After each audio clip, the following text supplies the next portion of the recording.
So I was driving my oldest daughter to school yesterday, and we were just chatting about, how you show up and how you give back and the difference that you can make in your life, because when you're gone, that's how people will remember you.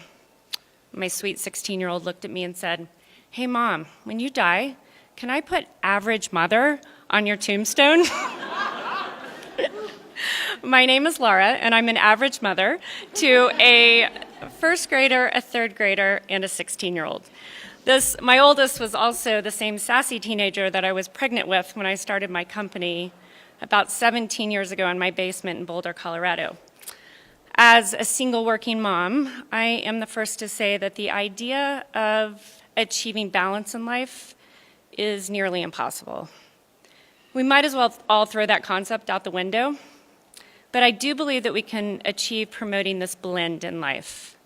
And it's this concept of promoting the blended life that I'm proud to say that I am helping, and our company is helping, to prevent child abuse by creating a family-friendly culture for working parents.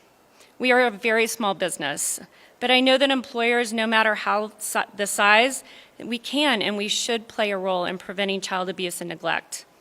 There are two organizations, EPIC and CDPHE.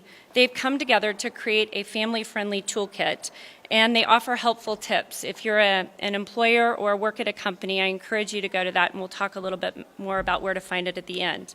For Ground Floor Media, our agency, we have a total of 38 team members and 42 children, and some spouses that sometimes act like children. And juggling it all can be a lot of stress. And I look around this room, and I know a lot of you feel that. So 17 years ago, we set out to design a culture that puts people and families first. And we do this in a variety of ways. We offer flex time. Our team members can work from any place at any time as long as they meet our clients' deadlines. I'm actually not even sure what our office hours are. I know we have them. But I do know that this flexibility allows our team members to take care of sick children and take them to the doctor, to attend soccer games, to go to parent-teacher conferences, and not worry about making it up with PTO.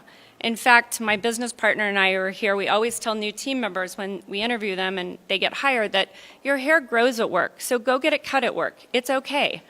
And we also started a program called Zero Entry Mondays. I don't know, parents, if you feel that stress on a Sunday night, you haven't gone to the grocery store and you haven't worked out and your kids' backpacks are probably all over the house. And we felt that at our office. So we started this program, Zero Entry Mondays, and our office doesn't officially open until 11 a.m. And what we found that it's done in the last few years is it does reduce stress for working parents and actually anybody who's trying to make life happen. We've seen this stress level drastically decline because people are able to enjoy the weekends with their families without having to worry about showing up at 7:30 or 8 o'clock in the morning on a Monday morning. 2 years ago, we started a program called the Trusted Time Off Policy, and after a team member's first year, we no longer track vacation. So they have the chance to create their own schedules and to create that work-life blend that is really the cornerstone of our cultural DNA. So yes, we have the traditional medical and dental and vision, and we also provide $50 a month so people can go out and join yoga classes, buy a bike, join a gym. And we find that, like all of us, when you're able to go do those things, your stress level is reduced, right? Which means when you're home, hopefully your stress level is reduced as well.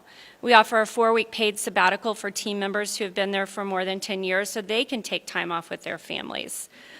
Our agency, because we're a communications agency, for some reason we tend to attract women of childbearing age, which is super fun until about, 10 years ago we had, which we all fondly refer to as Babygeddon. We had 6 babies born within a matter of weeks. They all happened to work on the same account, which also happened to be our largest account, which was really fun.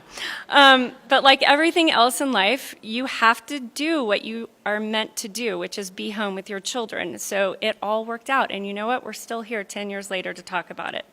I was fortunate enough to adopt my oldest son from Russia in late 2010. And right before he came home, because it's a 3-trip process, I found out I was pregnant. And so I was one of the lucky ones who actually had 2 maternity leaves in less than 6 months. I do not recommend it for multiple reasons. But I'm so grateful that our culture supports newborns and adopted babies and families, because I knew that if it wasn't me, it would be someone else who worked with me, and we would support them the same way our team members supported me. So when our team members come back, sometimes it's a lot. And we give people the chance, if they are full-time, to start working in a part-time capacity. And that can fluctuate, because sometimes, miraculously, we all start drinking coffee and we realize that life's okay and we're ready to get back into the working world. And we want our team members to do that. You know, things might be as simple as simply reducing people's hours, or putting a Starbucks card on their desk, or letting them know that we're thinking of them. My business partner and I have an open door policy. I don't even think we actually have a door. No, we don't. But what we found is that it's not even the things like Starbucks or maternity leave. It's taking the time to go on a walk with somebody and find out what's really bothering them. Is their child struggling at school? Are there aging parents, putting some sort of burden on their life that they're having to manage? Because in business, it's not always what's wrong, it's what's really wrong. And that's what you find out when you stop and you talk to your employees. Supporting families has always been a big part of Ground Floor Media's DNA, and I'm sharing this not for us, but for you. We started a foundation called the Get Grounded Foundation several years ago, and we support children through nonprofits that are between the ages of 3 and 15 in 3 areas: youth behavioral health, child abuse and neglect, and childhood hunger relief. So I encourage you, the next deadline is April 30th. So if you're a nonprofit, we encourage you to apply. Again, it's our way of giving back to those of you who really are out there on the front lines helping these children and these families. So I mentioned a few of the things that we do at Ground Floor Media. We are, as I mentioned, and there are a lot of people that are smarter than we are and doing much more amazing things, or you're at least better than average. Right? So I strongly encourage you to visit a website. It's familyfriendlycolorado.com. There's some incredible tools on that site that can help all of us create a more family-friendly workplace. Thank you so much.